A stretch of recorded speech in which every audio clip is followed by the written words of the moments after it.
Nobody at that poker table knew they were playing cards with death itself. A weathered stranger lost hand after hand, enduring mockery with nothing but silence. His chips vanished like smoke, but his eyes never wavered. Around him, laughter echoed off smoke-stained walls, ignorant of the storm gathering behind those cold gray eyes. That silence was not weakness. It was a promise written in blood and vengeance. And tonight, the house always wins was about to become the house always bleeds. The Golden Spur Casino blazed with gas lamps and greed. It was 1886, and the town of Redemption Falls lived under the iron grip of one man. Cornelius Drake, the ruthless owner of every gambling hall, saloon, and brothel for 50 miles. He controlled the cards, the dice, the roulette wheels. Where his dealers shuffled, fortunes died and men broke. Suicides were common. Revenge was impossible. But tonight, something disrupted the pattern. At the main poker table sat a man who seemed born to lose. Thomas Garrett, 62 years old, silver stubble covering a jaw carved from hard years, hands scarred and steady despite their trembling appearance. His coat was dusty from travel. His hat had seen better decades. Nobody understood why an old-timer like him kept betting when he clearly had nothing left. Cornelius Drake watched from the balcony with amusement. Another fool, another lamb for slaughter, he thought. He descended the red-carpeted stairs slowly, his dealers already grinning, knowing what came next. Drake grabbed Thomas's last stack of chips and pocketed them casually. "Welcome to my establishment, old-timer," he said with venom disguised as charm. "I do hope you have more to lose." Thomas did not respond. He just stared at his empty hands, calm as if the theft had never occurred. The silence stretched for long seconds, and then something shifted in the room. There was something wrong about this man, something coiled tight, like a rattlesnake deciding when to strike. One of the dealers whispered nervously, "Boss, that old man has a strange way of looking at cards." Drake slammed his hand on the table. The chips scattered. Still, the old man did not flinch. He only raised his gaze for one brief instant, a look so hollow and calculating it did not belong to any ordinary gambler. Before you discover how a 62-year-old card player became the nightmare of 15 crooked dealers, take a moment to hit that like button. Subscribe to the channel and drop a comment telling me which country you are watching from. United States, Canada, United Kingdom, Australia. I would love to know where my audience is tuning in from right now. Buckle up, partners, because what Thomas Garrett is about to unleash in Redemption Falls is not just revenge. It is a reckoning written in aces and blood. Stay close, partners, because the tables are about to turn, and the legend of the card counter will come alive before your eyes. Redemption Falls was a town built on broken dreams and rigged games. 5 dirt streets, a bank that never had money, a church that never had hope, and a casino that never closed. Law had tried to clean it up 3 years back, but Cornelius Drake bought the judge and buried the marshal in an unmarked grave. Since then, nobody dared challenge the house. Drake and his crew fixed every game, marked every deck, weighted every die. They bled miners dry, turned farmers into beggars, and drove desperate men to put bullets in their own skulls. The town breathed despair.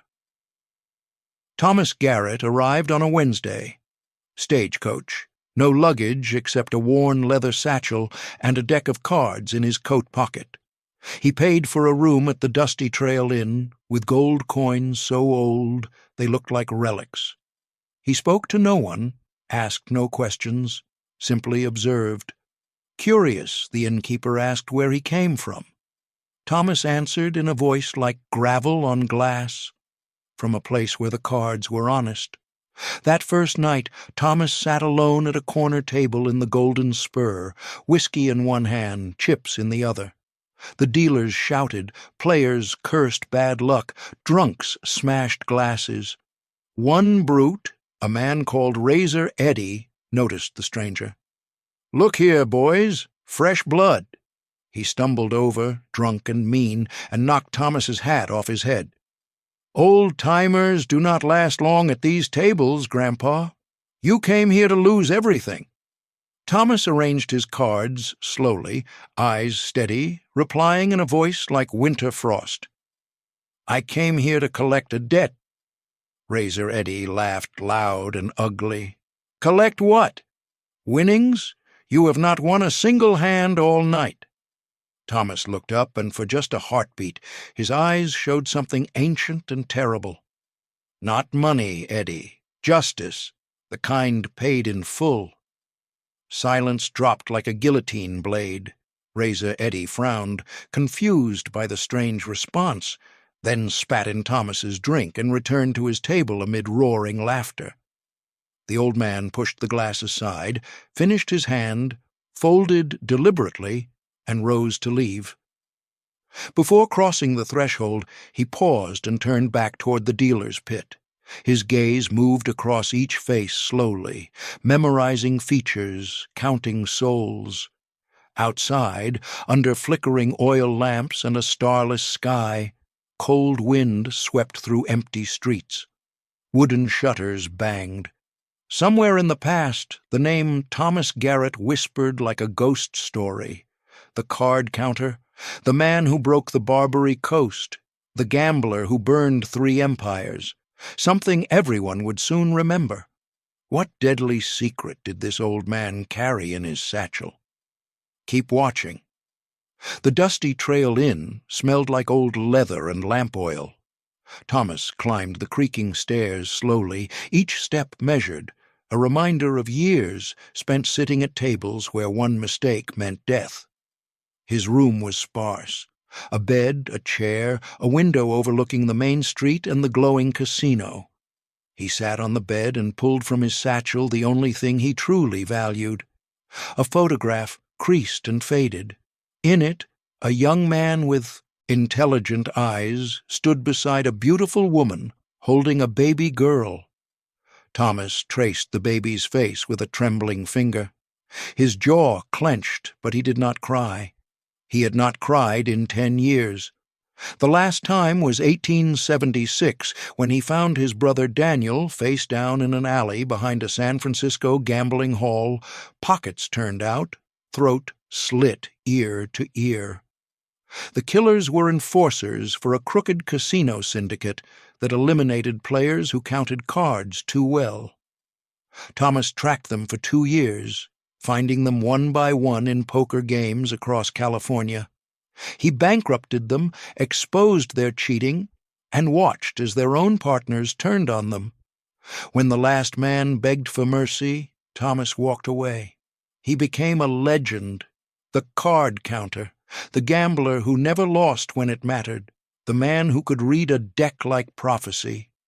For 8 years he disappeared, living quietly in Nevada, trying to forget the taste of vengeance. Until 6 weeks ago, when a dying prospector stumbled into a trading post where Thomas was buying supplies.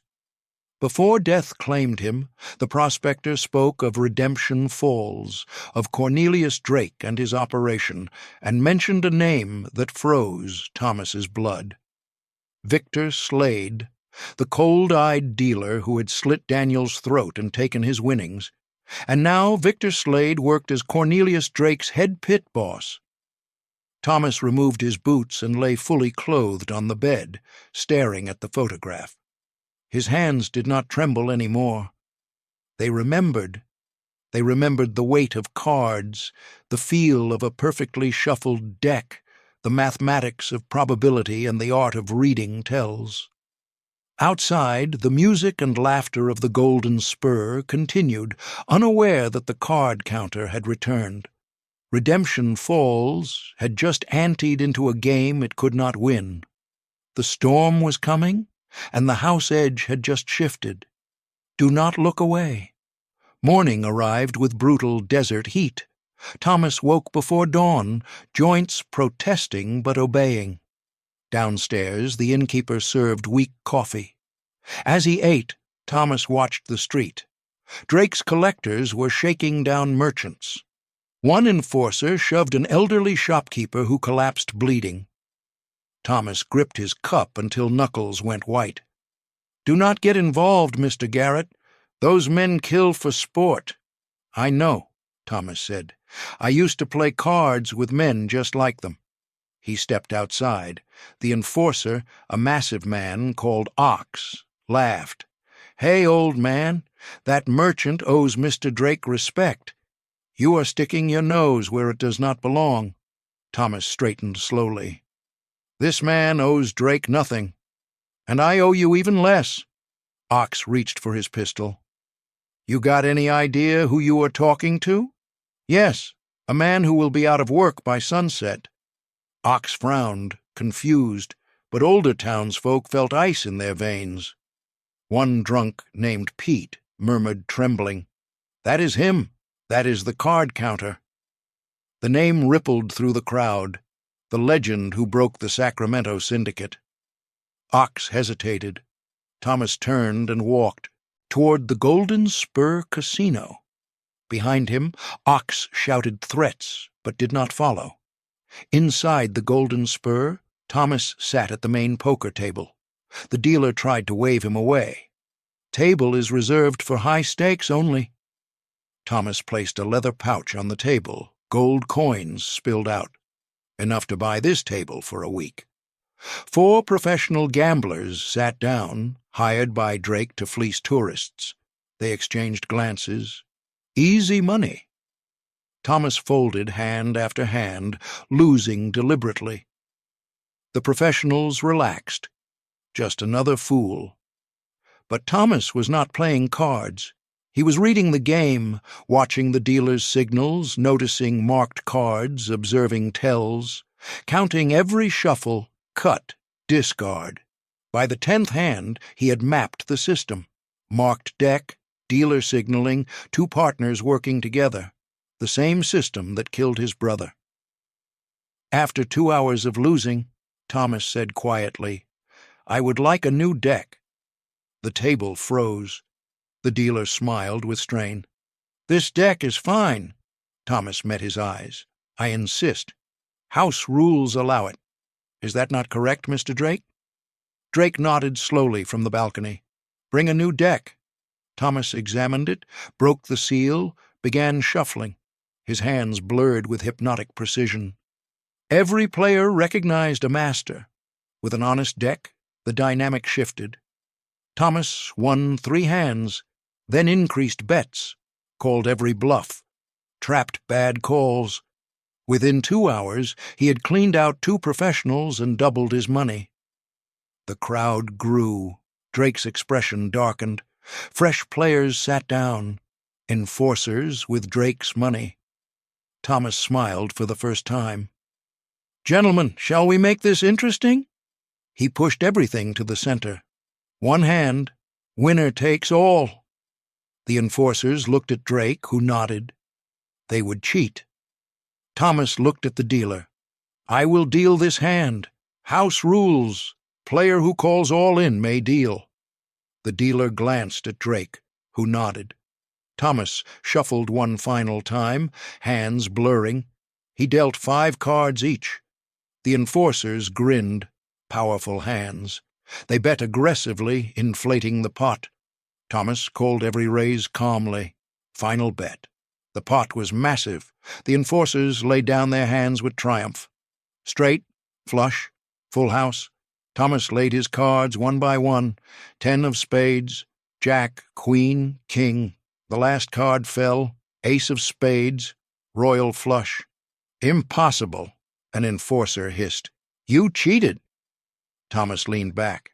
"I never cheat. I simply play better. And I have been counting every card in this casino for 2 days." Drake stood, face twisted with rage. "You think you can rob me?" Thomas stood, raking in winnings. "I am not robbing you, Drake. I am auditing you. And you owe this town $400,000. The casino erupted, but Thomas raised his hand. "I am here for one man, Victor Slade. Give him to me and I walk away." Drake's eyes narrowed. "Slade? What do you want with my pit boss?" Thomas's expression became stone. 10 years ago, your pit boss murdered my brother in a San Francisco alley. Daniel Garrett. Slit. His throat for winning, honestly. The room went silent. Victor Slade, a thin man with dead eyes, stepped forward from the dealer's pit. "I remember," Slade said coldly. "Your brother counted cards. We do not tolerate counters." Thomas nodded slowly. "I know. That is why I have spent 10 years finding every man involved in that syndicate. You are the last one." Slade pulled a knife from his belt. "You think you can take me, old man? I have killed better men than you." Thomas did not move. "I am not here to kill you, Slade. I am here to destroy you." Drake stepped between them. "You are not touching my pit boss. If you want him, you will have to go through me and my 20 men." Thomas did not look away from Slade. 20 men do not worry me. I have bankrupted more for less." Drake stopped smiling. There was something in the old man's voice, a cold mathematical certainty, a calm only men who have dismantled empires possess. Slade stepped back involuntarily. "Victor, this man is real. I heard stories. He bankrupted the Golden Gate Syndicate in '78, walked out with $2 million in gold." "You are paranoid," Drake spat, signaling his enforcers. "Take him." Thomas spoke low, but every person heard. "I will give you one chance, Drake. Hand over Slade. Let me finish what I started 10 years ago, and I leave. You and your operation survive. Nobody loses their livelihood today." "And if I refuse?" Drake asked. "Then I expose every marked deck, every weighted die, every rigged wheel in this casino to the territorial governor whose nephew lost $50,000 here last month and is very interested in an audit. Slade will be arrested. You will be hanged. Your dealers will scatter like rats." Drake spat on the floor. "You are bluffing." Thomas pulled a thick envelope from his coat. Inside, photographs of marked cards, dealer signals, false shuffles, and a signed affidavit from a former dealer willing to testify. "I never bluff, Drake. I count the odds and play accordingly." Drake's face went pale. "Where did you get that?" Thomas smiled coldly. "From your former head of security, the one you cheated out of his pension last year. He was very cooperative. You have until dawn tomorrow to decide. Hand over Slade, or I burn your empire to ash." He turned and walked toward the exit, his winnings left on the table as a message. 20 armed men watched him go. Slade collapsed against the bar, sweating. In his gut, Drake realized the old man was not bluffing. Dawn came cold over Redemption Falls. Thomas descended wearing his best coat. The innkeeper waited. "You do not have to go." "Yes, I do." He drank coffee, leaving gold coins. "If I do not return, this covers burial." The street was deserted. Thomas stopped in front of the Golden Spur. The doors opened. Drake emerged, then Slade, then 18 men with clubs and chains. Not a duel, an execution. Drake smiled. "Last chance, Garrett. Leave town." Thomas removed his coat. "I died 10 years ago when my brother bled out. Today I settle the book account." Drake's men advanced. "You got last words?" Thomas looked at Slade. "Your boss took my brother's life for counting cards. You held the knife. He begged. You gave him steel." Slade closed his eyes, tears streaming. "I had no choice. Everyone has a choice. You made yours." Then Thomas did something unexpected. He pulled a playing card, the ace of spades, placed it on the ground. In 10 seconds, I walked to that card. If anyone stops me, Cornelius Drake dies tonight. Not by my hand. By the territorial marshal I telegraphed yesterday with all evidence. He arrives in 3 hours. Drake laughed nervously. 1 old man against 18? Thomas turned to the enforcers. How much does Drake pay you? 50 a month? I have 30,000 in gold at the assay office, enough to give every man 18 months' wages and a fresh start, or stay loyal to a man who hangs in 3 hours and takes you with him. I counted the odds. What do you choose? For 10 seconds, nobody moved. Then one enforcer dropped his club, then another, then 5 more. Within 30 seconds, only Drake and Slade stood armed. Drake's face went purple. Traitors. Thomas picked up the ace. My brother's favorite card. You took it from his body. Keep it. Remember what you took. Slade fell to his knees, sobbing. Thomas looked at Drake. Your empire is over? The marshal arrives at noon. You can run or face justice, but you will never deal another crooked hand. He turned to the crowd.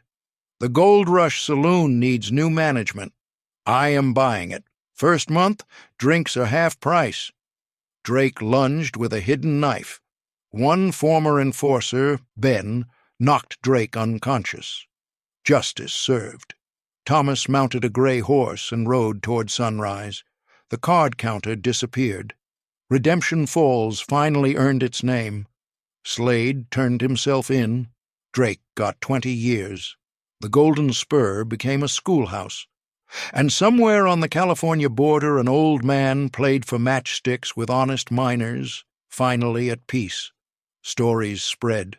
They said Thomas Garrett could read souls through cards, that he never lost when justice mattered, that he only played when stakes were life and death. Redemption Falls breathed again. Somewhere beyond the desert, a gray horse vanished into legend. Thomas Garrett finished what he started, and became more than a gambler. He became a ghost story, a warning, a legend. And that is how it ended, folks. A town choked by greed now deals honest hands. Thomas Garrett reminded Redemption Falls the house does not always win. Even the longest losing streak must face an honest shuffle. Some say he vanished into Nevada. Others saw him in Denver when snow fell. Maybe he still plays somewhere, carrying his brother's memory, waiting for the next crooked dealer. But one thing is certain. Where injustice deals, legends call the bluff. And maybe when you sit at a poker table and see an old man with steady hands, remember Thomas Garrett, because sometimes the quiet player counts more than cards. He counts debts. Now tell me, partner, would you have exposed Drake or taken Slade's life? Drop your answer in the comments. I want to know what justice means to you. If you made it this far through every shuffle, every bluff, every revelation, thank you. Your support keeps this storyteller dealing. Before you fold, hit that like button if this tale made your heart race. Subscribe for the next frontier journey. Tell me where you are watching from. It is incredible how far these stories deal. Until next time, partner, keep your cards close, your conscience clear, and your bets honest. Because on the frontier, sometimes, justice is dealt one hand at a time. Play fair, and may the legend of the card counter shuffle through your memory forever.